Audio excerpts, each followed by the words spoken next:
Darkest Hour is a British war drama focusing on Winston Churchill's first month in office as Prime Minister of Great Britain. So it tackles from May through to June 1940. Darkest Hour is a suspense-filled, engrossing historic drama, and it's set against the backdrop of the German Blitzkrieg, which sent the British and French armies in headlong retreat. Now, this is not exactly given to you clearly in the film, but this is the backdrop, is the fact that the Allies had been facing Germany on the Western Front, threatening them for 10 months of what they called phony war. Well, there had been wars at sea, there had been bombing of Germany, there had been a war on the Polish front, there had been the Norwegian campaign, but it was no bullets had been exchanged on the Western Front before the 10th of May. And then suddenly the German army launched Blitzkrieg and completely and utterly stunned the world, as they were able to, in a matter of weeks, completely turn the tables and send the greatest army in the world at that time, which everyone thought was the French army, in headlong retreat, and the British army, which was considered a really great professional army, fleeing for the coast. Parachutists, for the first time in history, paratroops were being landed.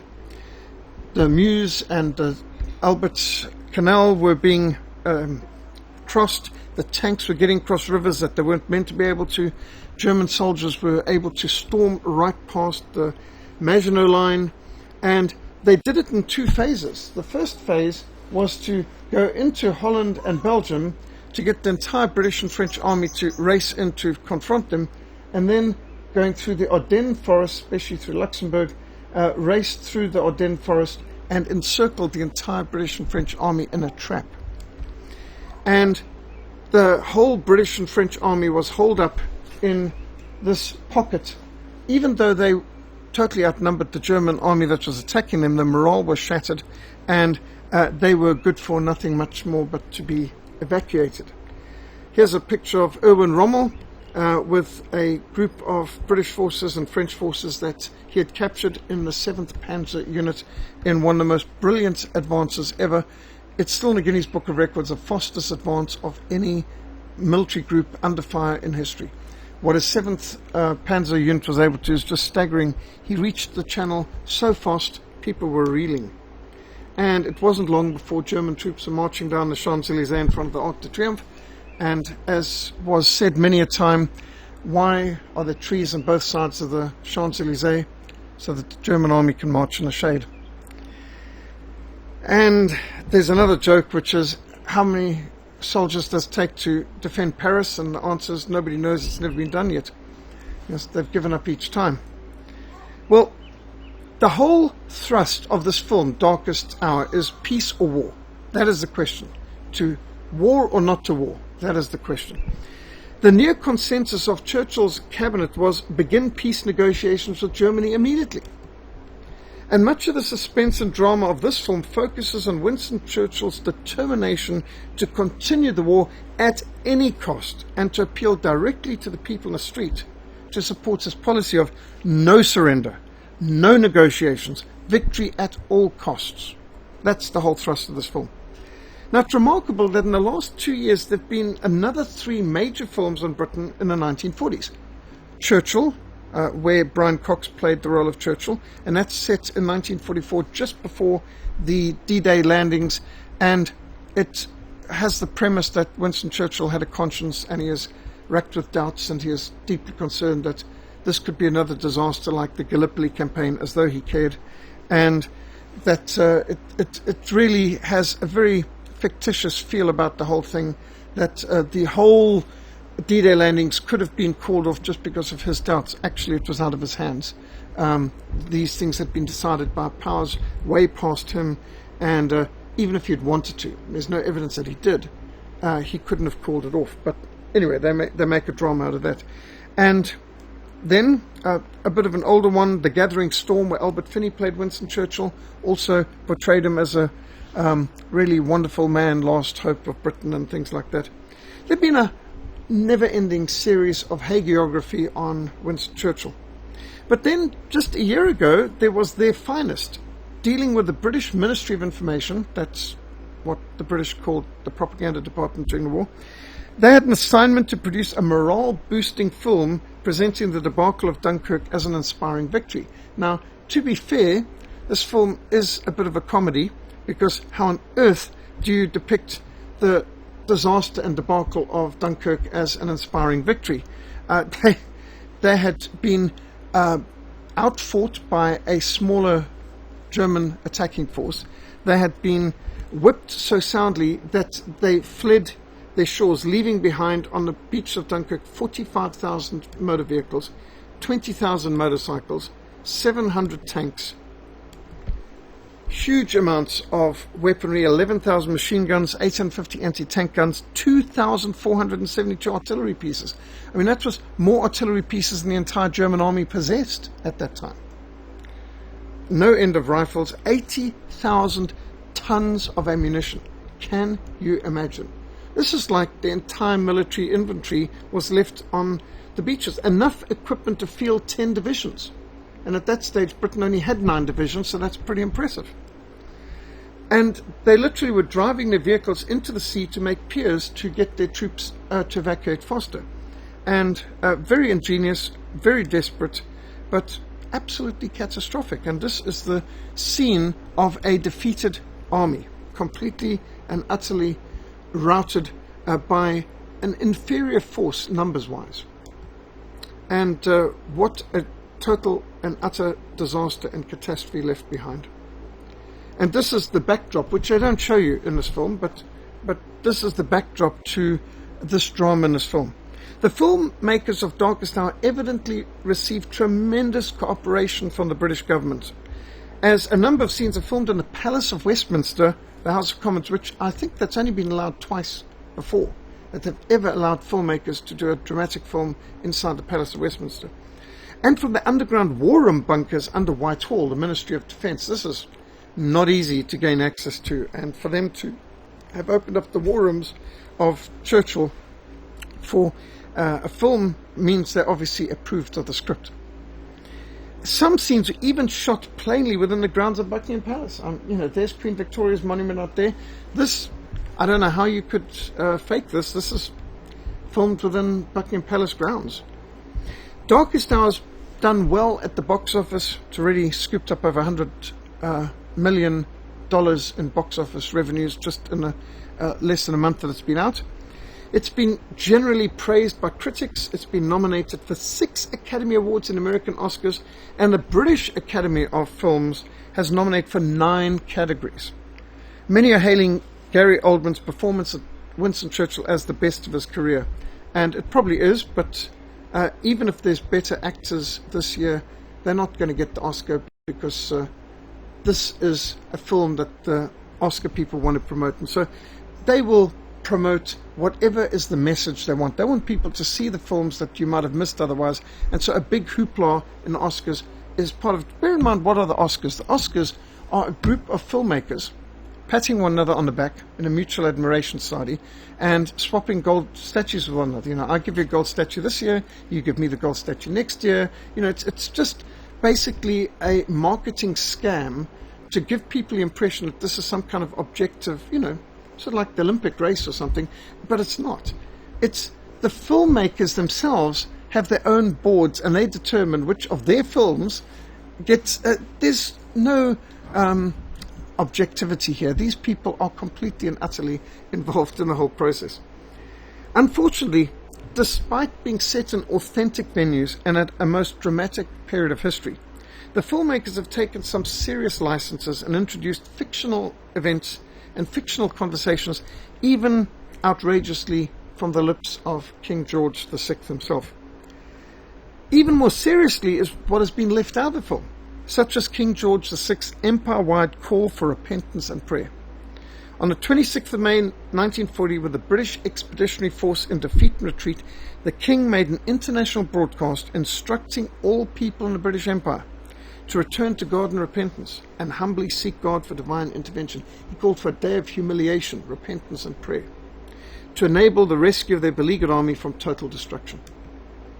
Many millions of people across the British Isles and throughout the world flocked into churches, including in Cape Town, praying in shifts for deliverance, churches were so packed, people were lined up for hours waiting to get into the churches to take part in organized national repentance.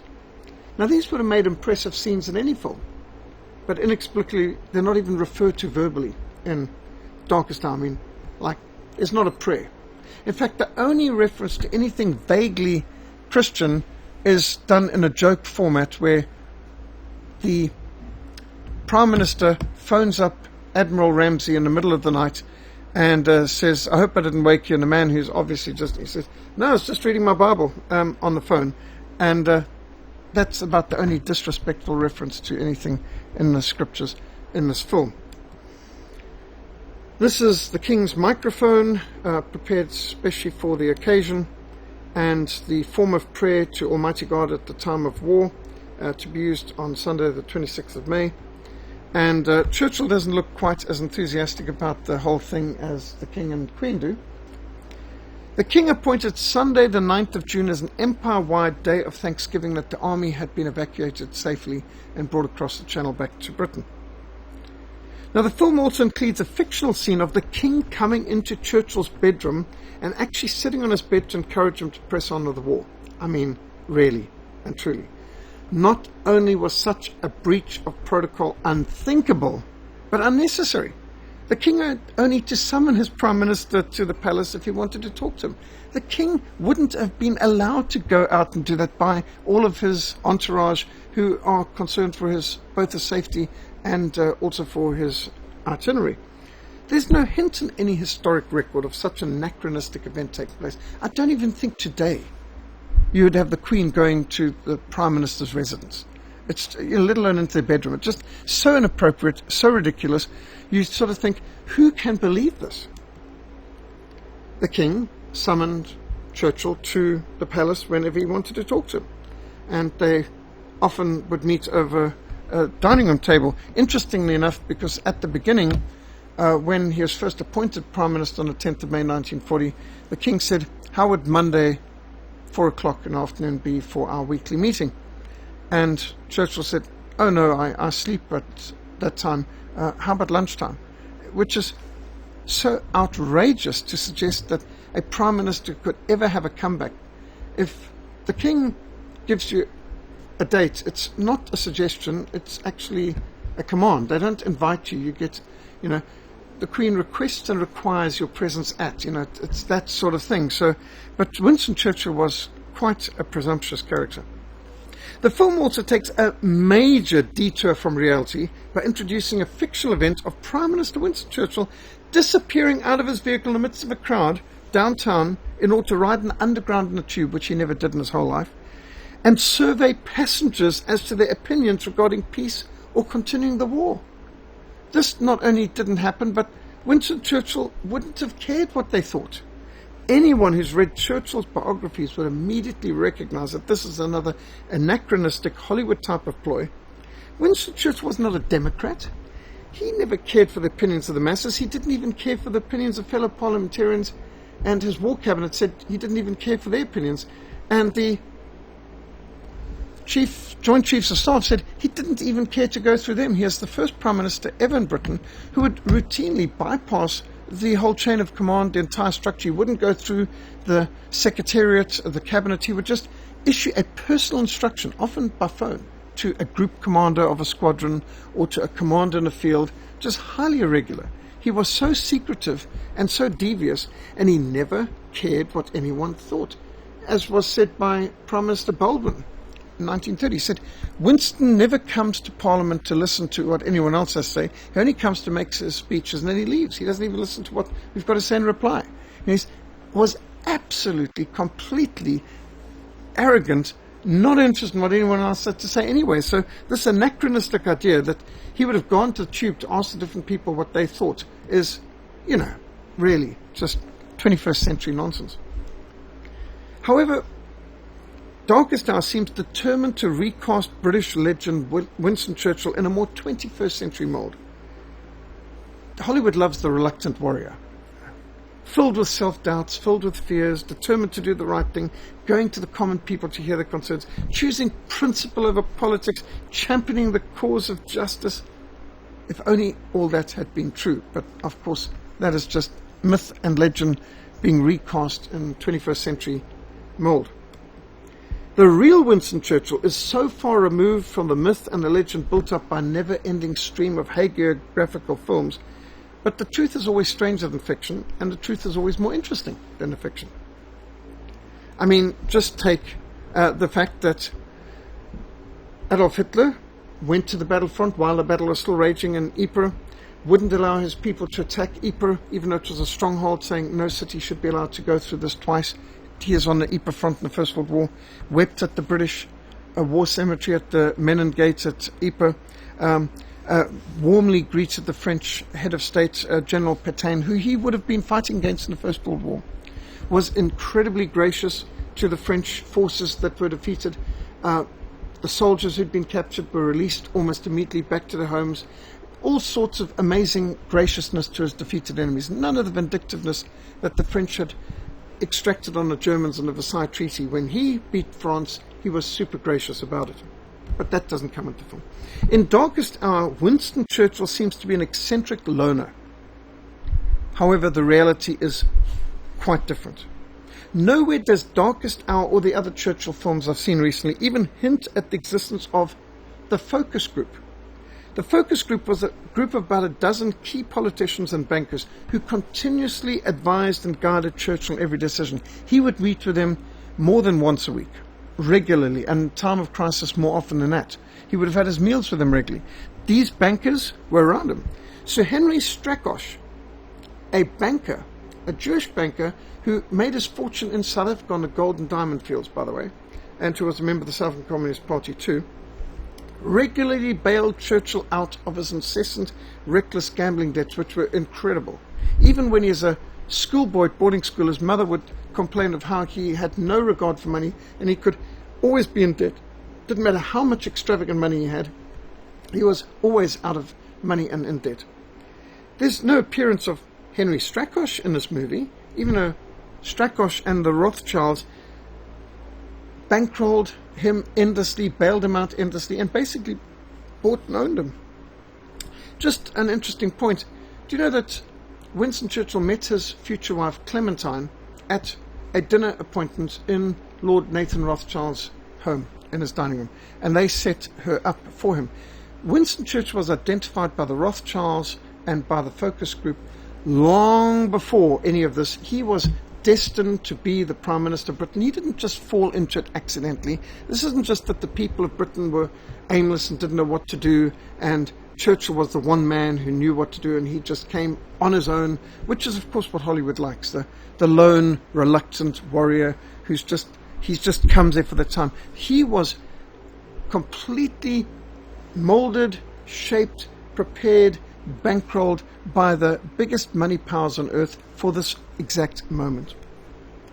Here you can see, for example, a letter to the Prime Minister by Lord Rothschild, and it's marked secret and so on, and just dealing with 1943, it's dealing with issues of explosive chocolates. This is SOE terrorism campaign options. But here you can see one of the focus group bankers with Churchill. Churchill wasn't walking around on his own almost ever. He was always surrounded by his focus group. Here's an interesting film that's been brought out recently on Churchill and the Jews, an unlikely obsession, the true story of Churchill, and how he was basically groomed and he was prepared and financed by them. He was back in during the time of the Bolshevik Revolution, describing Bolshevism as the greatest evil in the world, a plague bacillus, a new bubonic plague, and he was quite open about the fact that the Bolsheviks were Jewish and the Soviet Revolution was a Jewish revolution, and he was very critical of it. But then he got bankrupted, and he was needing a bailout, and they came alongside, they bailed him out, enabled him to keep Chartwell, his family home, estate, and all the rest, and continue in his extravagant lifestyle. And from that point, he never again said anything against the communists, and suddenly his whole shift was against Germany, and Adolf Hitler was the worst evil person on the planet, and no more anything against Stalin or the Bolsheviks or the Soviets. So plainly, this is a man who, the most important thing was himself and money. Nathan Rothschild, an older Nathan Rothschild, said, a couple of centuries ago, I care not what puppet is placed upon the throne of England to rule the empire on which the sun never sets. The man who controls Britain's money supply controls the British Empire, and I control the British money supply. In the First World War, there was another, I think one of his grandchildren, Nathan Rothschild, Lord Nathan Rothschild, who was on the British cabinet that declared war. He was the one who ran the Bank of England, where they borrowed the money from, and he owned the huge munition works at Coventry and elsewhere, where they were paying to make the weapons to kill the Christians on the other side. And he had his sons running the banks in Frankfurt, Naples, Paris, New York, all at the same time. I mean, how's that? They all were involved on all sides. The Rothschilds made it mega rich, billions out of the First World War and even more of the Second. It's quite extraordinary that the filmmakers portray Winston Churchill phoning Franklin Delano Roosevelt, FDR, and pleading with a plainly reluctant American president to provide some military assistance. Please, anything. 50 of your old First World War destroyers, anything, in their darkest hour.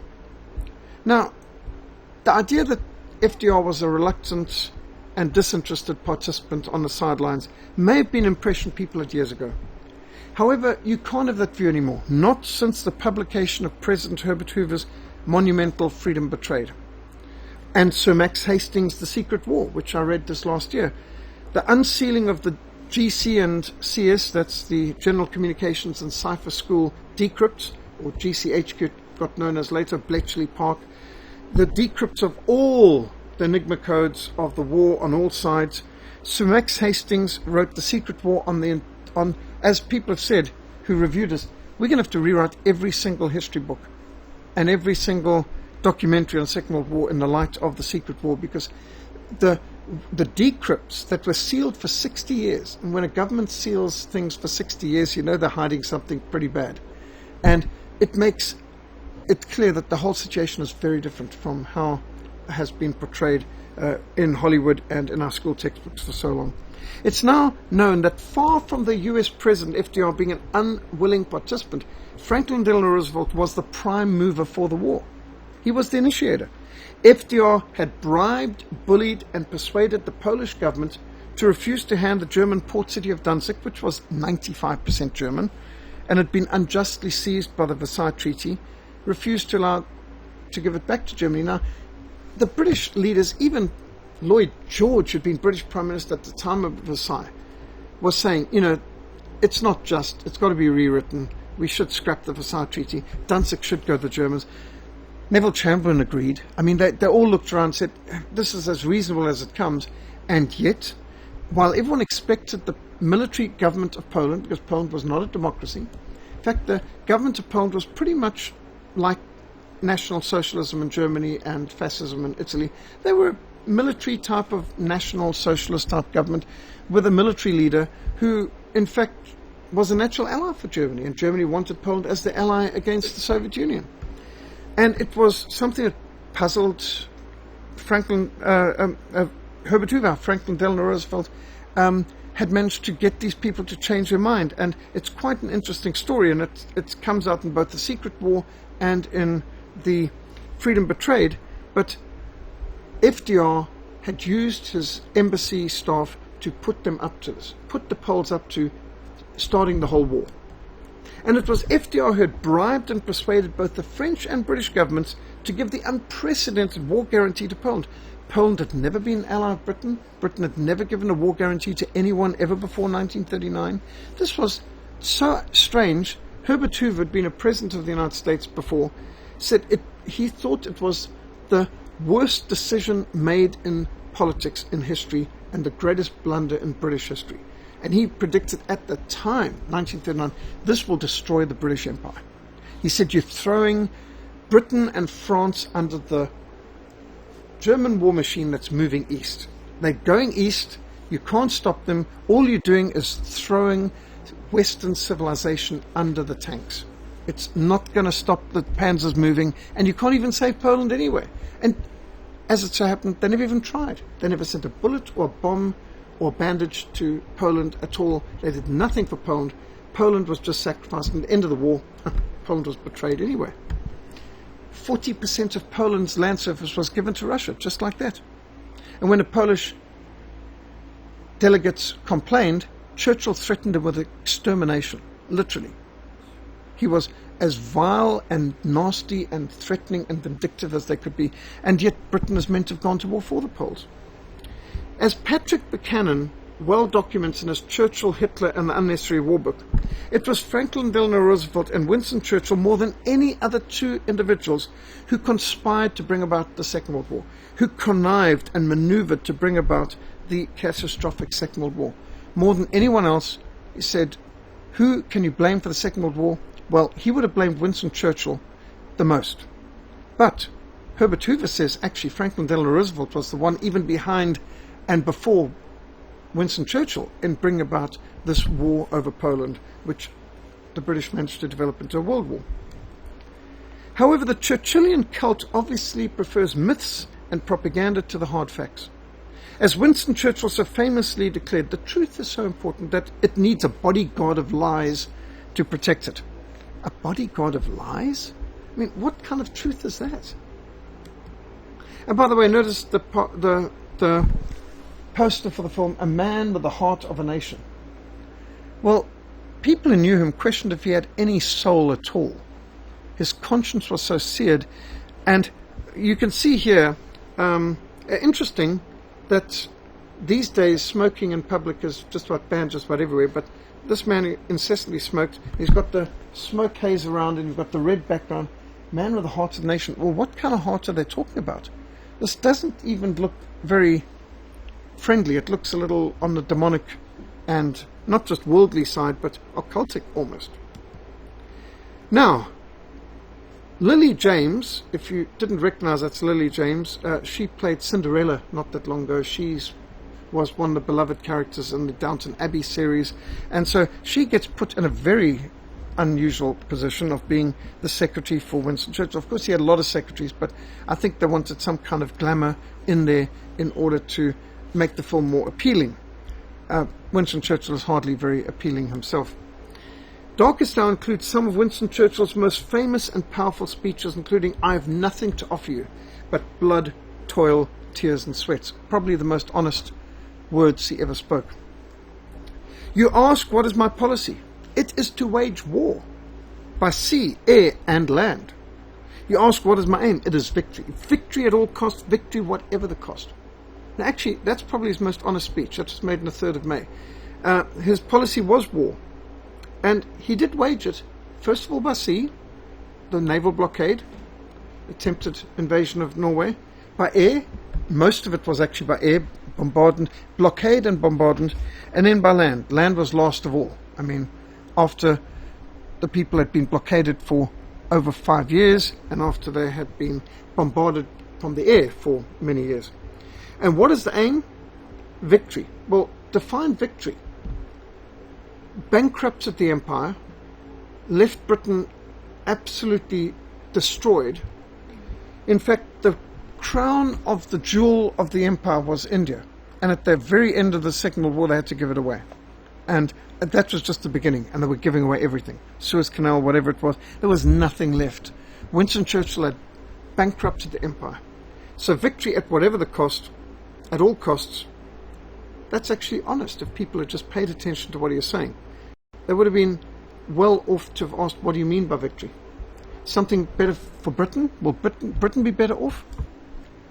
At the start of World War I, it had taken just 10 months for Churchill's conduct as First Lord of the Admiralty to plunge him into political disgrace and have him fired. The Gallipoli campaign primarily. In the Second World War, 8 months sufficed to make him Prime Minister. And it's not that his character changed. Age had done nothing to temper his irrationalism. Age had given him no balance to his judgment. All the accusations of madcap, irresponsible schemes for disastrous action that had been made against him in 1915 could have even more justifiably been repeated in 1940. His disaster in the Dardanelles in the Gallipoli campaign is just one of the worst out there. He took the British Navy and had them to try and go through the Dardanelles. Now, Dardanelles are the straits that Constantinople sits on, which is between Asia and Europe, and to get into the Black Sea. Why? To help Russia, which had always been an enemy of Britain, but never mind. And the classic dictum of Lord Nelson is ships do not fight forts. And he sent his ships in to fight forts. Here you had battleships going through the Dardanelles, being fired at from entrenched artillery positions bunkered on the sides, on both sides. And of course, they lost just about everything they sent in there.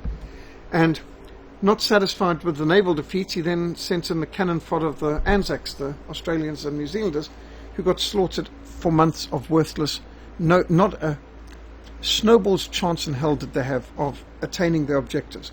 But they were just thrown away in a fruit. They didn't even manage to get off the beaches, let alone to get anywhere close to taking Constantinople. It was a complete and total disaster. And he tried to do it again in the Second World War. Fortunately, his Navy officials just wouldn't let that happen. And what he did in Norway was a complete catastrophe. But he had been the prophet of doom for 7 years in the political wilderness, as they called it. And with doom descending upon the politicians of Europe, Churchill had positioned himself for leadership, eloquent and pugnacious, and as he put, untainted by appeasement. He was the one British politician who had not at any time tried to negotiate with Hitler, any time tried to talk peace. So he'd been pre-positioned for this situation where Chamberlain had been fooled into war, pushed against his better judgments by Churchill no less, and he had gotten to a position where, of course, the British were now defeated, as they should have seen coming. I mean, this was a foolish thing that they were doing anyway. And his reputation was in tatters. And so Churchill, although he had nothing but failure behind him, was the one person who was positioned to take the leadership of the nation. The French army had defeated the war. Whenever it went badly, the Prime Minister Neville Chamberlain bore the blame. And if the war went well, Churchill was always likely to steal the credit.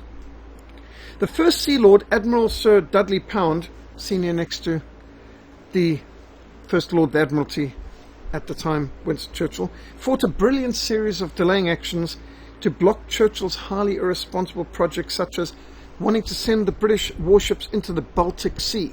Now, if you've looked at the map, you've got to get between Denmark and Norway and Sweden to get into the Baltic Sea, and Germany had air superiority over the Baltic, so, you know, the Navy wouldn't have lasted very long there. It was a foolish idea, quite aside from the fact that the U-boats didn't have very far to travel either. And then he wanted to invade neutral Iceland to seize control their strategic seaport. That was overruled by the British cabinet then. When he became Prime Minister, he invaded and took neutral Iceland and Persia too while he was about it. But even with the sinking of the British battleship HMS Royal Oak in Scapa Flow, that's the chief naval base of Britain during the First and the Second World War. And here a U-boat went straight into the actual headquarters of the Royal Navy and sunk one of their top battleships. Somehow the blame didn't attach to the First Lord of the Admiralty, but somehow to the Prime Minister. So somehow Churchill always dodged the bullet of blame, and somehow the person who wasn't to blame always got the blame. Churchill was not too disturbed at the disastrous defeat suffered by the British Army on land, because he was convinced that, as with the First World War, the Allies had time on their side, and that no matter how many victories Germany might win on land, the Royal Navy would ultimately bring Germany to her knees through economic blockade alone. And that's actually pretty likely true, that the First World War was decided by the naval blockade, that everything that's happened on land, the longer it went on, the people were running out of all the raw materials, running out of everything they need, and running out of food most of all.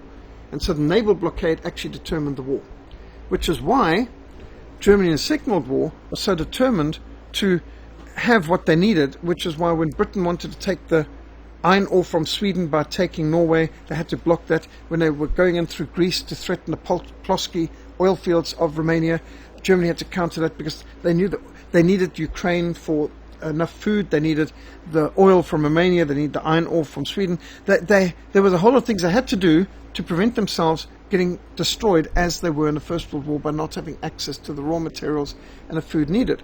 And so time was on the Allies' side by blockade alone.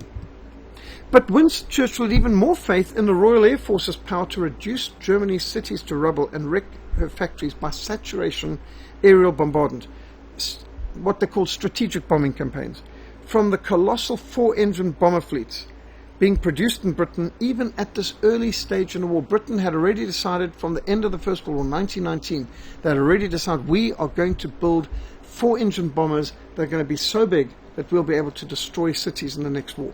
And so they, for 20 years, had been building up their bomber fleets. On the 16th of February 1940, Churchill ordered HMS Cossack to violate Norwegian neutrality to capture the Altmark, a German ship taking refuge in a Norwegian fjord. He then ordered the Royal Navy to mine the Norwegian coastal waters to cut off Germany's iron ore supplies from Sweden, shipped via Narvik, way up in the far north. Narvik's right up there. And the plan was a bold naval action to invade neutral Norway. In this, the French were eager to join in. Now, it's not that Norway had the iron ore. The iron ore came from Sweden, but they couldn't ship it all the way along this area. They had to ship it to the close seaport, which was Narvik on the Norwegian coast, and then came down the side.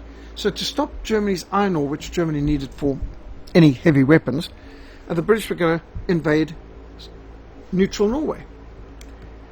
Unwise bragging by Churchill of this upcoming seaborne operation tipped off the German Abwehr, and as the Franco-French naval invasion force approached Norway, they found themselves outmaneuvered, preempted by Operation Weserübung, with seaborne landings and Fallschirmer paratroop landing assaults.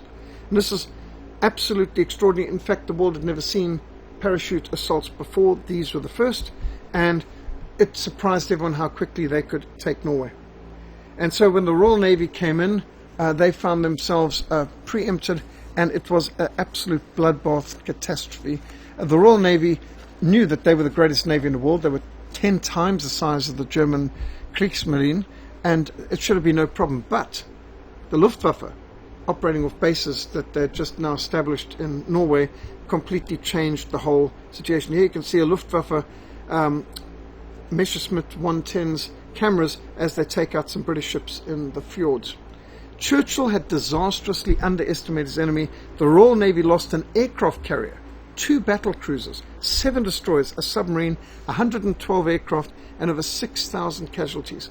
The French lost 2 destroyers and 2 submarines in this failed Allied invasion of Norway. This was the immediate context behind the opening scene of The Darkest Hour film, which you don't see, you only hear about, this catastrophe in Norway, the Norwegian debacle. And of course, it was Churchill's fault. And as Churchill himself admitted in his own writings, his optimism had led him to neglect the difficulties and drawbacks and ignore these drawbacks, and he had fatally underestimated his enemy. You should never underestimate your enemy. He wrote, considering the prominent part I played in these events, well, here's the initiator, planner, and first Sea Lord, it's a marvel that I survived and maintained my position in public esteem and parliamentary confidence. Indeed, I mean, that's understatement of the century. But ironically, it was Prime Minister Neville Chamberlain who paid the price of Churchill's failure. So Chamberlain was brought down because of Churchill's highly irresponsible, reckless, and foolhardy scheme, and the Norwegian debacle forced Neville Chamberlain's government to resign. To restore confidence and unity for the nation for war, there would now need to be a coalition government. But the Labour Party refused to serve under Neville Chamberlain. So Lord Halifax, the Foreign Secretary, was the first choice of the King, and he is acceptable to all parties. And here is Churchill with Chamberlain, the Prime Minister at the time, and here with Lord Halifax. Lord Halifax was the Foreign Minister, highly respected, very competent, but Halifax declined the premiership on the grounds that the war should not be run from the House of Lords. He was Minister of Foreign Affairs, but he was in the House of Lords, and when you're going to get a lot of the common people do the fighting and dying, you kind of need the Prime Minister to come from the House of Commons, ideally. The only other candidate willing to take the Prime Ministership in this time of defeat and retreat was the very man, Winston Churchill, who had been the most responsible for the debacle that was now bringing down the Conservative government. So this is one of the ironies of history, that Churchill had not done anything right. Everything he'd ever done was a catastrophe. Everything he did, everything he touched was a disaster. He had never had one political success. He hadn't had one military success. And now he gets the Prime Ministership because nobody else wanted the job at such a time of disaster. So at 6 p.m. on the 10th of May 1940, Winston Churchill was summoned to Buckingham Palace and instructed by the King to form a government. Virtually everyone in government distrusted Winston Churchill, or disliked him, or both. And when they heard the news that he was the new Prime Minister, there was general shock and depression in the country. Now, you get that when you get the original reports, you get the things at the time. Churchill was not a popular choice. I mean, the average person was, oh no, not that disaster. I mean, he's a catastrophe. Yeah, Gallipoli, Lusitania, Norway. It's just, what has this man ever done right? However, his reputation as a prophet of doom had made him the natural choice when doom descended, even though he is the primary architect of the very disasters besetting the country at that time. He was the main one pushing for the war all the way along. Although many people in the country had great doubts about Churchill's ability, he apparently had no doubts. Churchill's memoirs record, as I went to bed at around 3 a.m., I was conscious of a profound sense of relief. At last I had the authority to give directions of the whole scene. I felt as if I was walking with destiny, and all my past life had been but a preparation for this hour. Indeed, he had been prepared, but not by God or destiny. He had been prepared by bankers and New World Order characters who had a very different agenda. On the very day that Chamberlain resigned and Winston Churchill was appointed Prime Minister, the German army launched the Blitzkrieg on the Allied armies in the Western Front. The impression given in the Darkest Hour film, in fact it's not just an impression, they say so over and over, is that the German army is the largest army in the world and greatly outnumbers all other armies. That's just actually not true. The largest army in the world was most certainly the Red Army of the Soviet Union, which outnumbered the German army 10 to 1 in people, 7 to 1 in armor, 5 to 1 in aircraft. But the French army was also much larger than the German army. The Polish army had outnumbered the German army, actually, at the time of war in September 1939. Together with the British Expeditionary Force and the French army, they greatly outnumbered the German forces on the Western Front, with twice as much artillery and almost twice as many tanks and armored cars as the Germans had. You never get that impression in average film. They try to suggest, well, the Germans won because they had more tanks and more aircraft and more people, and, well, actually, no, they didn't. The Germans, however, clearly made better tactical use of their limited resources. German casualties in the 6 weeks blitzkrieg that defeated France were 27,000 dead, 111,000 wounded, which sounds horrific, but bear in mind, in the First World War, Germany had lost 2 million dead on the Eastern Front, Western Front, and the Italian Front. And here they'd finished a war that had dragged out for 4 years in the West in the First World War. That without getting into trench warfare through blitzkrieg, they had finished the war with only 27,000 dead, where in the previous war it had been more like 1 million on the Western Front. Total German casualties, including those captured, was under 160,000. Allied casualties were over 2 million. 2,260,000 Allies killed, wounded or captured. The Germans destroyed twice as many Allied aircraft as they lost, and more than 5 times as many Allied tanks as they lost. So plainly the German army proved itself superior in quality, even though the Allies actually had the advantage in terms of quantity. And those are the facts, but this film bluntly lies and says they're the biggest army in the world. They don't say they're the best army in the world, they say they're the biggest army in the world. They said the best would have been true. If they said the biggest, well, it's complete fabrication. Before the Battle of France in 1940, France would have been considered the military superpower of Europe. So the swift and decisive defeat of France stunned the world. Now bear in mind, in the First World War, France had lost 1.3 million soldiers dead in the First World War. In the Second World War, they lost less than 100,000 dead at the hands of the German army, and the war was over for them. Although, having said that, they lost another more than 140,000 to Allied aerial bombardments for their liberation. So, to use that word nicely in inverted commas. So, the Allies managed to kill more French people than the Germans did in the Second World War. How's that when your friends kill more of you than your enemies? Blitzkrieg is when you only stop for kittens. So Max Hastings author of A Secret War, Spies, Codes and Guerrillas, 1939 to 1945, states in his conclusion that the Allied commanders routinely complained that British intelligence greatly underestimated the numbers of German soldiers and their resources. But time proved that in fact the intelligence departments were infallibly accurate due to the government code and cipher school, GC and CS, cracking the German Enigma code early in the war. They provided a complete intelligence picture of all German dispositions and war plans throughout the war, including the exact location of every U-boat, warship, warplane, and so on. So the whole way through the war, Germany was playing at a tremendous disadvantage. I mean, imagine if you're playing cards with someone, the other person knows exactly what's in your hand, person from behind, there's no secret at all involved. The British knew every secret Germany had. The decrypts and analysis of enemy strength were accurate. However, as Hastings observes in his book The Secret War, the incredible tenacity and fighting spirit of the German forces made them worth many times the number of Allied forces. So the Allies kept thinking, what do you mean we were only facing one division or something? It looks more like 5. Well, as Sir Max Hastings says, well, it's just as they fought better. They were better soldiers.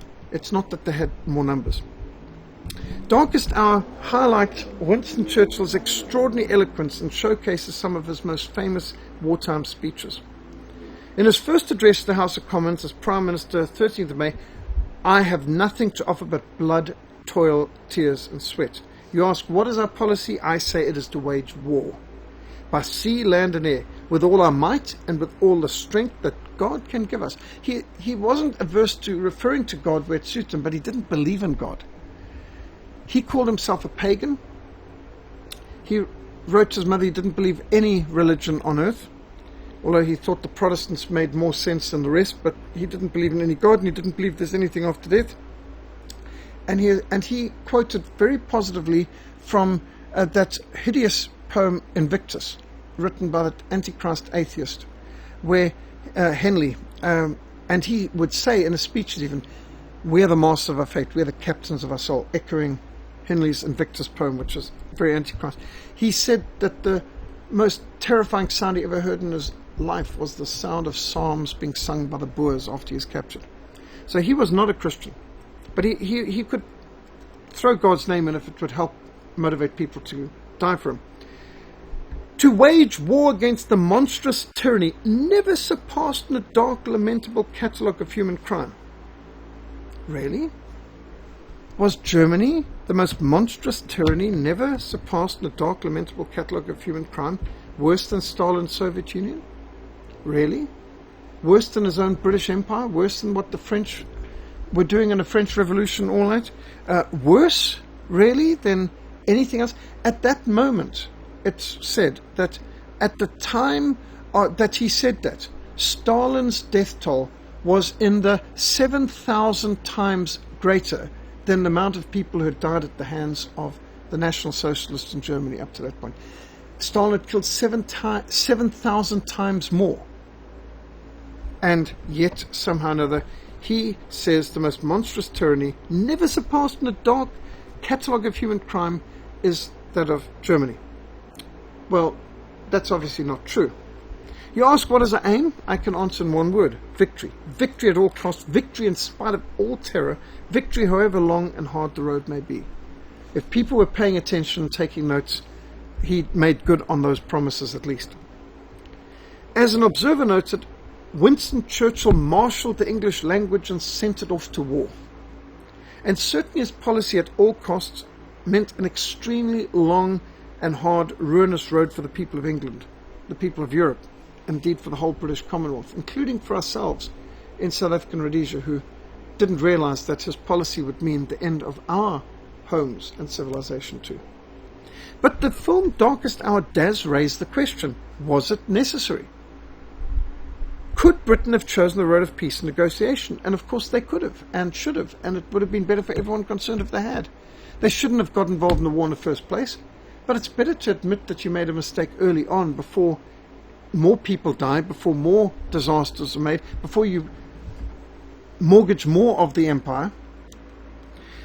That is the whole premise of Patrick Buchanan's book Churchill, Hitler and the Unnecessary War, how Britain lost its empire and the West lost the world. one of the most important books in the Second World War I've ever read.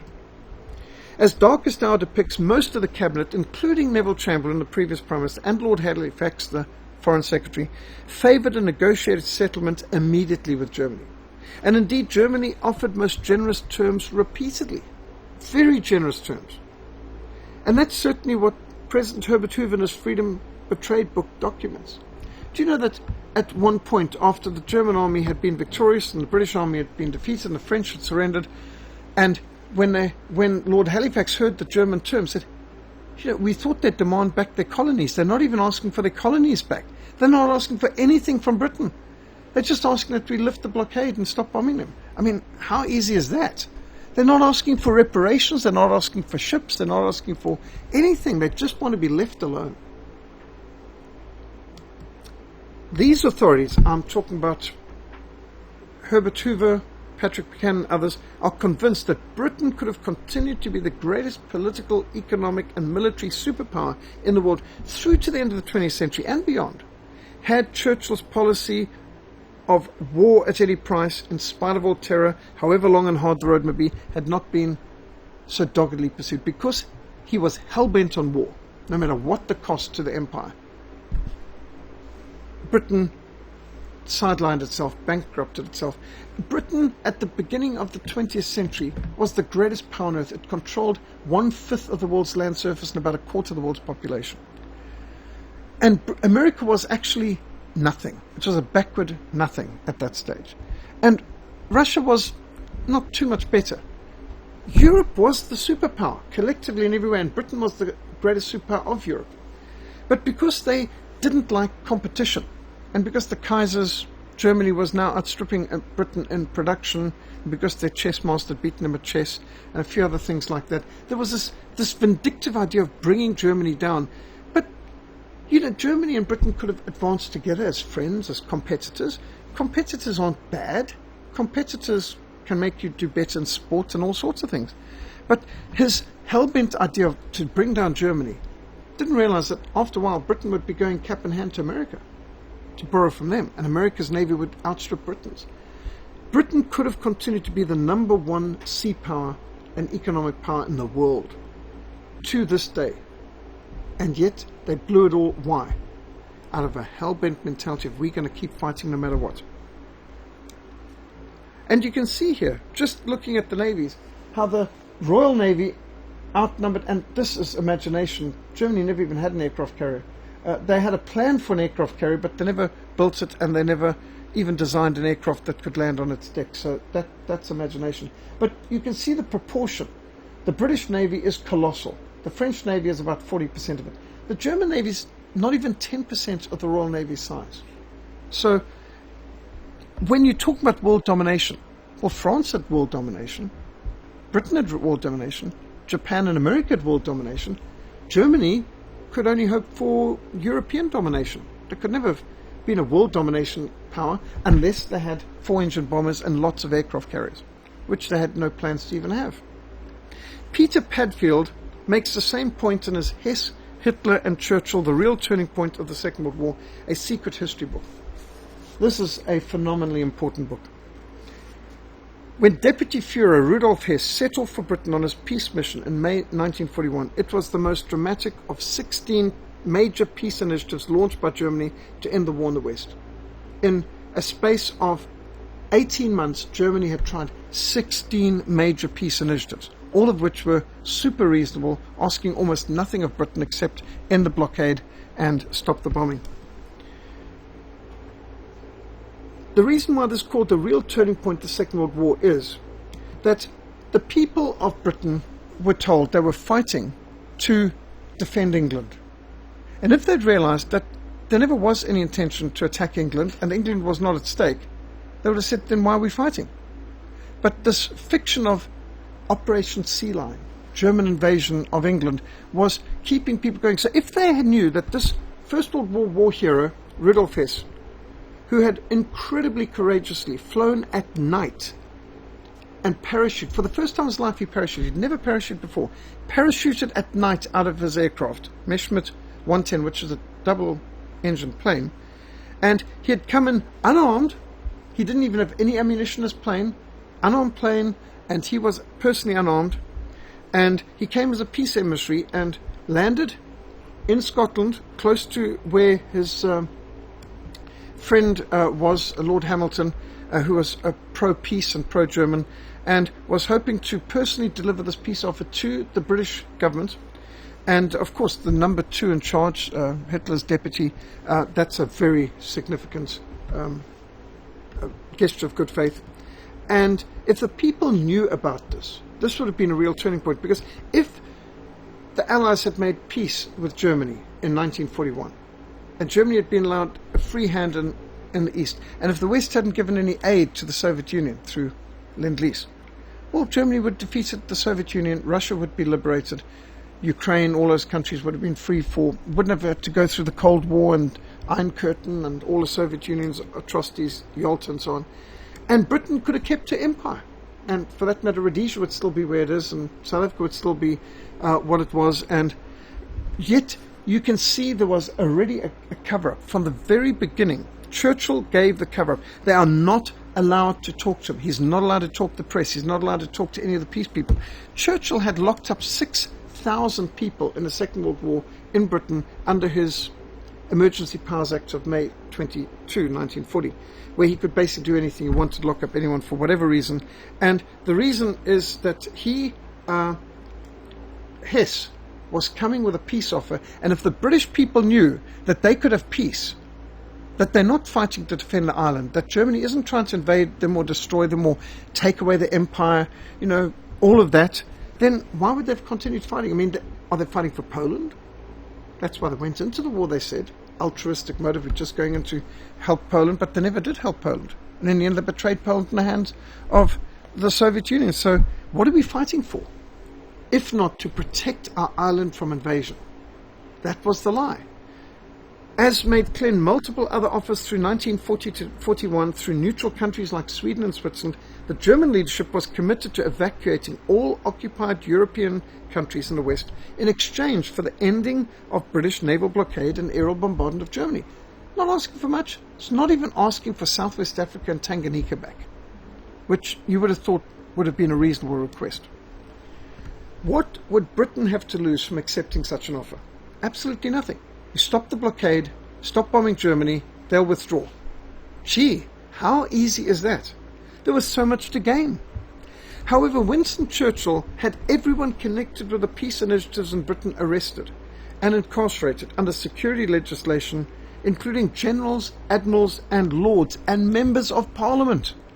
There's one poor member of Parliament who got locked up for 4 years without charge and without trial. Hess, who as an unarmed peace emissary should have been treated like an ambassador, was the last prisoner incarcerated in the Tower of London. Hess was completely muzzled, never allowed to speak to anyone concerning the war or his peace initiative for the rest of his life. Considering that he is the last surviving senior leader of the Third Reich, it's extraordinary that neither historians nor journalists were allowed any access to interview him. Imagine how many journalists and historians would have loved to have asked him questions and gotten clarity on a whole range of things that only he would have been privy to. And so the flight of Rudolf Hess stands as the real turning point of the Second World War. It's before Germany began the preemptive strike on the Soviet Union, Operation Barbarossa. And if Britain had, at that stage, stopped the blockade and not helped the Soviet Union, well, the end result is clear. And what would we have had to lose? The real turning point of the Second World War. Because the Soviet Union had already been invading Finland, Latvia, Lithuania, Estonia, taking everywhere all the way down Ukraine, down into ready to invade Romania, Hungary. It was a bad situation.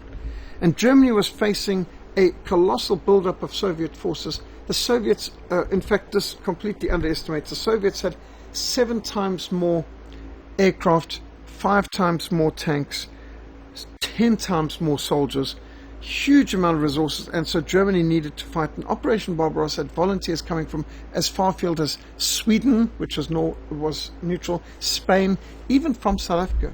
Even Americans were volunteers in this great crusade against the Soviet Union. It was a bold, brave, and necessary attempt. Nobody has fought the communists more intently than Germany did in the Second World War. No great attempt was ever made to free the Soviet Union from communism. They were not only phenomenally successful in the first many months, but they found the people responding with great enthusiasm that they were freed. Ukrainians, Belarusians, Latvians, Lithuanians, Estonians, even Russians were rejoicing and chopping down Lenin statues. Russian soldiers surrendered by the millions. Over 3 million Russian soldiers had surrendered to the Germans and were prisoners of war within the first 5 months of Operation Barbarossa. As Peter Padfield makes clear in his book Hess, Hitler and Churchill, while the British people had absolutely everything to gain and nothing to lose from entering into such a peace agreement, indeed many millions of lives would have been spared, and much of the architectural treasures and art treasures of Europe would have escaped aerial destruction by bomber command, like Dresden. In fact, no soldiers needed to have died in the beaches of Normandy or in the Battle of Arnhem or any of the battles of the Dieppe raid, where 6,000 Canadian commanders were just thrown away on a pointless exercise to test German coastal defenses and to provide an example to Stalin that, we tying up German divisions in France to relieve pressure on the Red Army on the Eastern Front. The Canadians have never forgotten or forgiven it. They said the worst 9 hours in Canadian military history. They got slaughtered. And the terror bombings that incinerated 60 cities, including Hamburg, Cologne, Dresden, Berlin. Was this necessary? All of this would have been unnecessary if they'd made peace in 1940 or 1941, accepted Hess's offer. How many lives would have been spared? How many millions of people would have been alive? And tens of millions of their descendants to this day. One person would have lost, and that is Winston Churchill. He saw the war as his path to personal greatness and stature, and ending the war early was against his personal ambitions. The only other winners or beneficiaries of the disastrous Second World War were the international communists, and particularly Stalin's Soviet Union. We should add the bankers amongst that. Even admirers and biographers of Winston Churchill acknowledge that he was more of a war dictator than a prime minister. Never has any British prime minister consolidated more power and exercised it with greater influence than Winston Churchill did from 1940 to 1945. He even made himself Minister of Defence. Sort of reminds one of General Smuts, who seized control in this country from the popularly elected General James Barry Hertzog, who had won 5 elections, been our Prime Minister for 15 years, the most popular and successful Prime Minister in South African history, ousted out of his office for no other reason than he refused to declare war on Germany. He said, Germany hasn't attacked us, they haven't even attacked Britain. This is not even necessary for Britain to be involved in this war. Why should South Africa get involved? And because he was thinking of South Africa's interests first, he got ousted, and General Smuts, who had lost the last 5 elections, made himself Prime Minister of South Africa and Minister of Defence and Foreign Minister, by the way, as well. So he went even further to Churchill. And the first thing Churchill told him to do, ship all South African gold to Simonstown, load it in secret on the USS Quincy, which FDR is going to send you to go to New York in order to pay for Lend-Lease. And Smuts might have thought that Lend-Lease was going to come to Britain. What he didn't know is most of it was going to go to the Soviet Union. And we paid for it with our gold. Churchill bypassed the chiefs of staff and the War Cabinet Secretariat. He issued personal commands directly to squadron leaders in the commanders field. Never been done before. Highly unethical. He issued orders for a series of savage attacks on the German capital Berlin in September 1941. And Bomber Command warned him, well, such attacks will inevitably lead to counter-bombing of London in reprisal. And Churchill just smiled and told him to go ahead. And this is well documented in Churchill's war. He wanted the war, and he launched multiple aerial bombardments of Berlin before Germany responded. And I must say, I think foolishly, I don't believe Germany should have lowered itself to Britain's level of going to attack cities. And just because they'd bomb Berlin, it's understandable that they'd want reprisals, but unfortunately, the way it's been twisted now is that to try and blame Germany for bombing London, whereas it's quite clear from all the historic records, even Bomber Command admits, yeah, we started the bombing of cities. We initiated. Churchill, in some ways, was something of a revolutionary. Formal hierarchies and normal procedures were no longer sacred in his administration. Anything that advanced the war effort was good. Anything that stood in its way was steamrolled or swept aside. Financial orthodoxy thrown out the window. Britain went for broke. In fact, as Bill Bathman said when he went to Britain as a missionary in 1951, he thought, this country looks like they lost the Second World War. And when he went to Germany, he said, it looks like this country won. He said, despite the destruction, Germany, the people were rebuilding. And Germany was in a better state in 1951 than Britain was. And Britain still had food rationing, and Germany no longer had food rationing in 1951. So, as Bill Bathman puts in his book Going Through, he said, it really looked quite strange. He said he thought the British won the Second World War, but when he went there, it looked like they'd lost. Indeed, they had lost. Limits on working hours in factories were ignored in a race for arms production. While Germany never allowed mothers to be mobilized into the factories in the Second World War, Winston Churchill had no such compunctions, and he moved the entire country into a total war footing. Immediately, 24 hours a day, 7 days a week, factory production. Absolutely nothing was held back. For a healthy, happy job, join the Women's Land Army. And who's looking after your children? Don't worry, they go to daycare. Churchill wanted all the women, all the mothers in the fields, in the factories, producing, for example, gas masks. And factories producing vast amounts of aircraft and bombs to be dropped on other mothers over on the other side. However, Germany, by way of comparison, only moved on to such a total war footing as late as 1943, when it was actually too late, and never allowed the mothers into factories. As Air Marshal Arthur Tedder, to the right of Eisenhower here, as he observed, Germany lost the war because she failed to wage total war. Now, I was surprised when I heard that from Tedder, because I thought both sides were doing total war from the beginning. But no, mothers in Germany were excluded from factory work. Albert Speer, the Reich Minister of Armaments and War Production, complained to Adolf Hitler personally about the exclusion of millions of mothers. I think he said, I could increase my workforce by, was it 8 or 9 million? If you'd allow the mothers to be conscripted into factories. And Adolf Hitler flatly overruled it and said, no, the primary duties of mothers is to raise the children in the home, and he would not allow it. And Albert Speer said, then we will lose the war, because we need production, and we need these millions of extra people, which Britain has. Britain was on a 24-hour cycle producing already from 1939. Germany only went into a 24-hour factory cycle in 1943. They didn't think they were needing to go to total war. Churchill had no problem drafting women into war work by the Ministry of Labour, and even using women in combat. He had women in anti-aircraft positions, which of course is a combat position. And in Special Operations Executive, the SOE, which learned from the IRA how to basically be terrorists, he used many women in highly dangerous roles as secret agents, parachuting women into France to act as partisans, who of course many of them would get killed in the process. As Churchill put it, they had to set Europe ablaze, and he had no problem putting women into combat positions and having the hard labor of their people go to the Soviet Union. Russia's lifesaver, as they said, Lend-Lease, which we paid for, and the destruction of how many cities. This was Churchill's war. Now here you can see Churchill with General de Gaulle of France, and there's General Sikorski of Poland. Polish government's in exile, and General de Gaulle representing the French government's in exile, so-called. So these were the allies.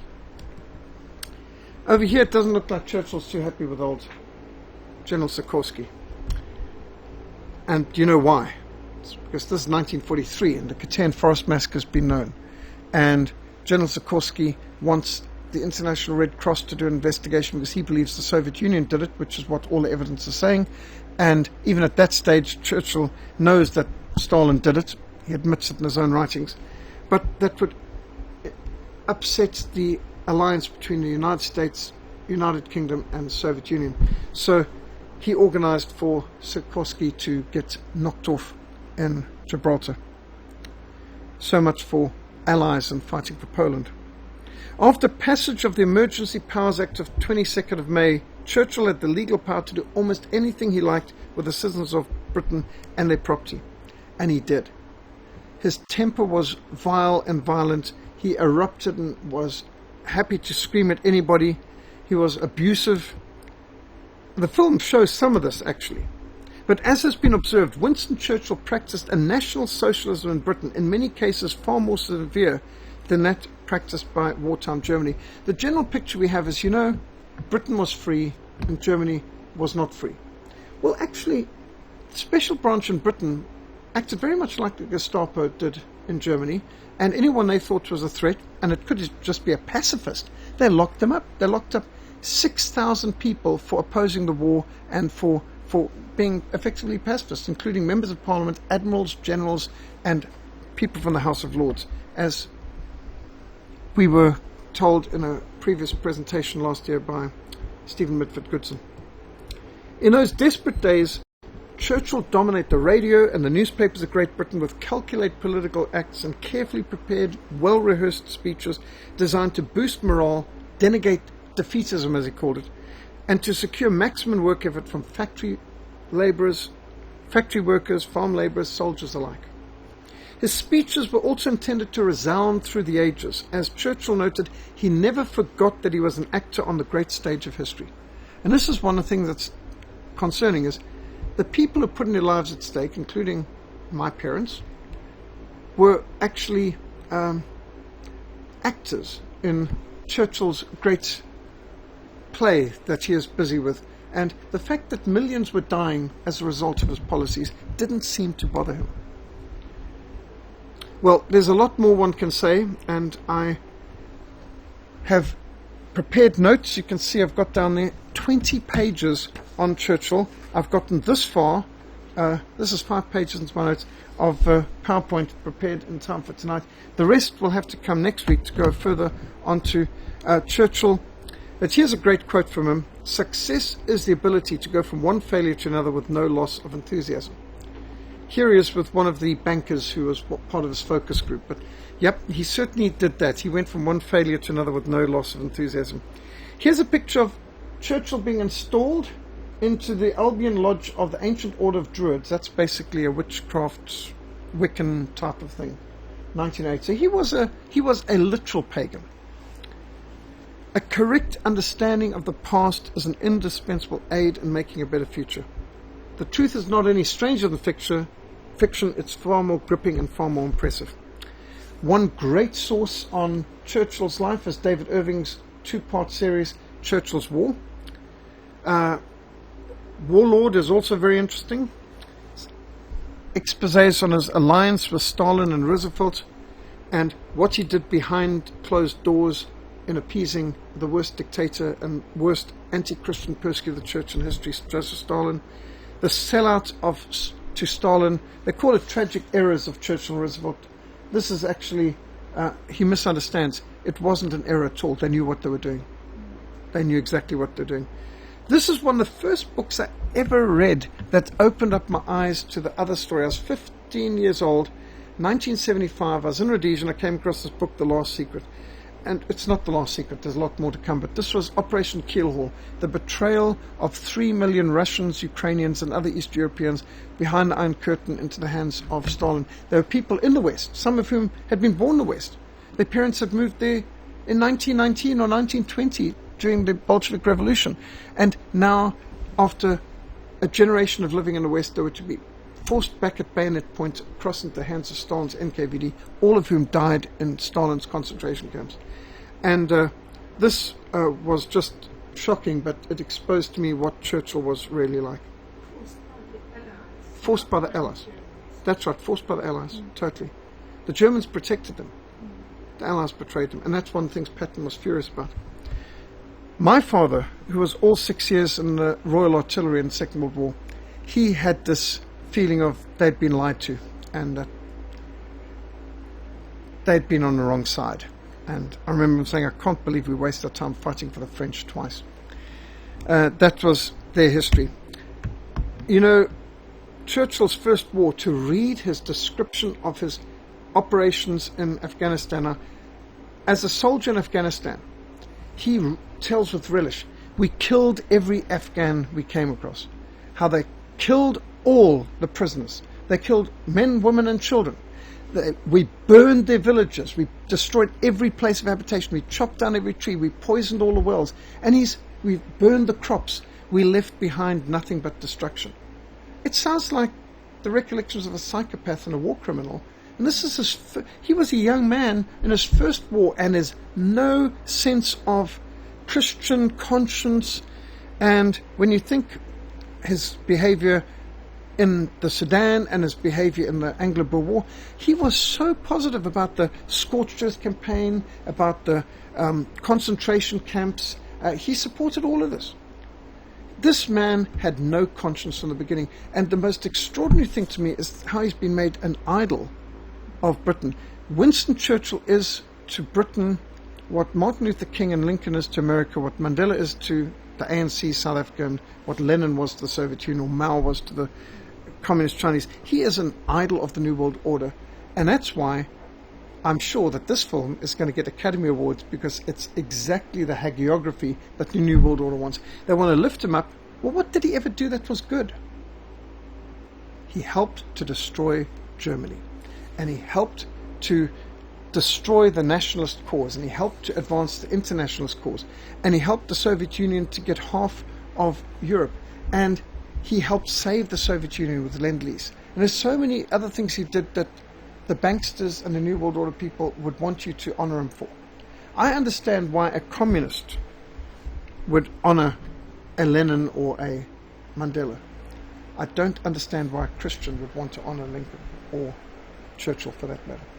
So that's just some backgrounds.